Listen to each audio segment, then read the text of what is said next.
All right, let's jump into the first question from Troels on chocolate-covered And I believe that's pronounced peanuts. Troels.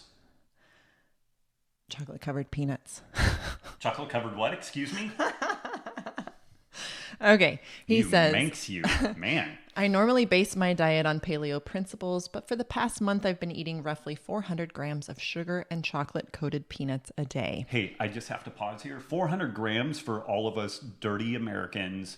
This is one thing I just have to divert here.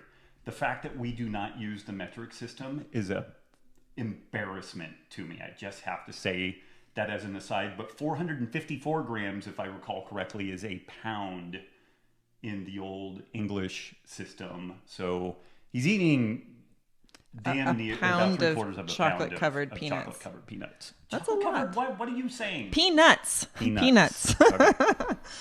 Just want to be What do you need your ears cleaned? Do we need to do some of the, what do they call that? Like waxing, the candling, yeah. Yeah. Okay, so he says, this should be unhealthy, but my digestion has improved after having been out of whack for months because of SSRIs. And I have consistent morning wood, which mainly due to SSRIs has been rare. The peanuts. Penis. Okay. Freudian slip, Fraulein? No, I swear, we'll get it transcribed. I never said it. Despite eating more than 2,000 calories just in candy each day, half of which is sugar, I still look lean, almost too lean, and if anything, I'm adding muscle. Most people are going to be hating this guy when they hear this. Let's see. I notice a small sugar high and subsequent low, but that's pretty much the negative effects. Also, by doing this, I'm ingesting good amounts of magnesium and zinc, about 400 milligrams and 10 milligrams respectively. I'm male and 32 years old. 2 questions. Am I doing too much latent damage for this to be a good thing, or could it be that this could work for some people, at least for some period?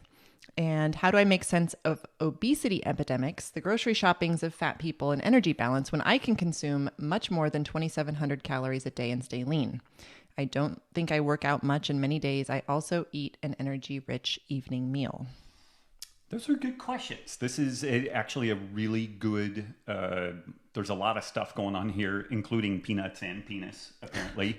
So am I doing too much latent damage? I mean, that's so hard to really know. I mean, blood work. I mean, really. Blood work would be the thing to look at. We would look at some lipoprotein profiles to really get a sense of what's going on there. A1C, LPIR score, lipoprotein insulin resistance score.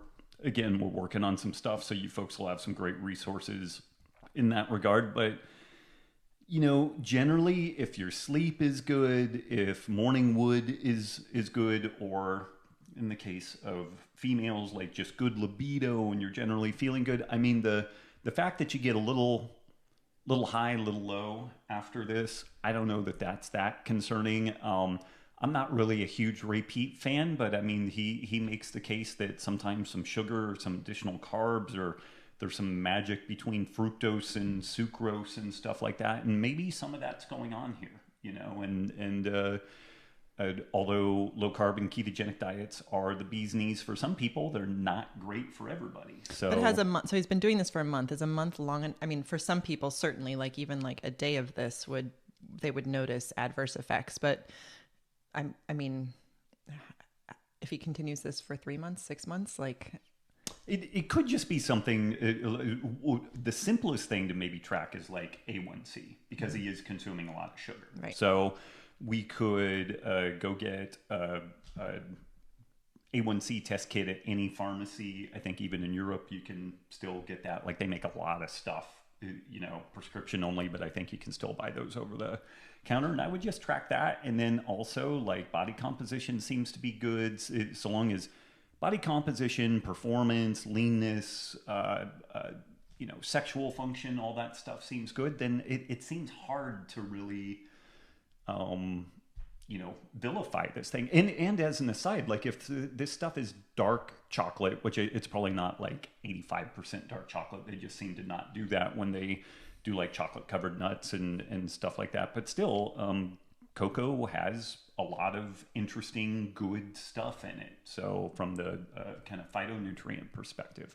I know in carnivore land, there are no good phytonutrients, these hormetic stress things, but for some people it's of benefit. And then how do you make sense of this with regards to the obesity epidemic, grocery shopping of fat people, overweight people? Trolls, be kind and to folks. Energy balance, when you consume more than 2,700 calories a day and stay lean. He doesn't work out a ton, and he has an energy. Well, this goes back to the fact that not everybody is the same, right? Exactly. Like what he's doing could put many people in a diabetic big state. Problem. And do we have a moment for a diversion? Sure. I don't know why, but something popped into my head, and it's around just like, so, oh man, spit it out, Robb, talk.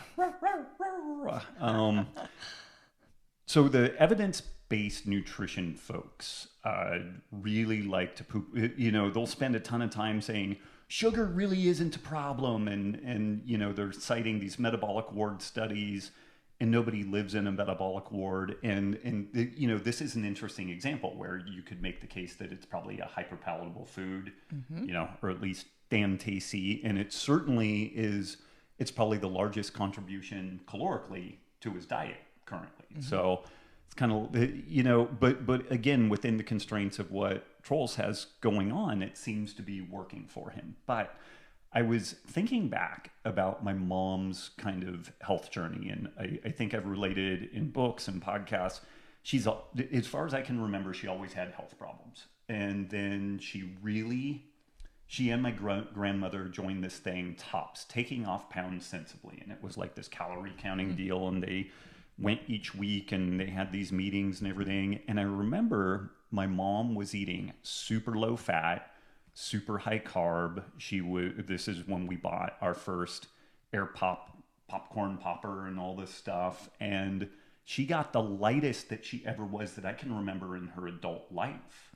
And then she got super fucking sick. Like it was like one day she got up and she was wrecked. And this is where it took another 10 plus years, maybe 15 years, to get like the celiac diagnosis and the rheumatoid arthritis diagnosis and all these other things. But generally, if people lose weight, we see improvements in health.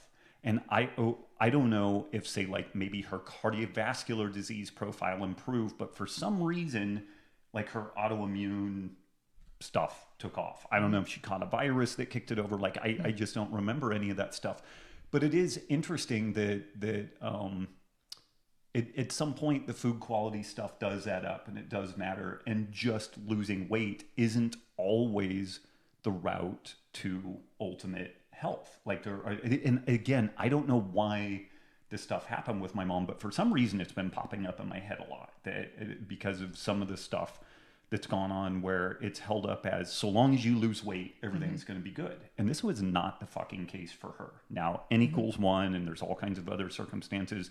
But we've also had a number of people mention things like this. Like they'll do some of the flexible dieting stuff and they get super lean. Like we had a number of people in Reno that when we did talks, they would, come up to us and be like, yeah, I was at 4% body fat. And then I've been broken ever since. And now I'm on thyroid meds and all this other stuff. So also just from an aging perspective, as much sugar as he's eating is also could be a problem. Great. Could be a problem. And then with regard to that, how do I make sense of obesity epidemics? Like he says he's eating 2,700 calories a day and staying lean, but there are a lot of people eating a lot more than 2,700 calories. Right. And I'm wondering if he's not talking about that just from, like he said he's eating 2,000 calories in just candy a day. So I'm assuming he's eating more than 700 calories of other foods. So. I think he's eating just chocolate covered peanuts, and I also eat an energy rich evening meal. Okay. So he's eating chocolate-covered peanuts all day long and then having dinner. I didn't get that of it. Huh. That's how I'm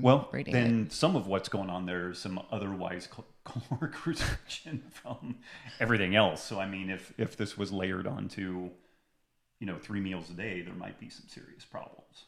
So, okay. Have we beat that one to death? Yeah, so. It's a really interesting question, and there's a lot of moving parts there, and there's just honestly like a ton of unknowns when you get right down to it.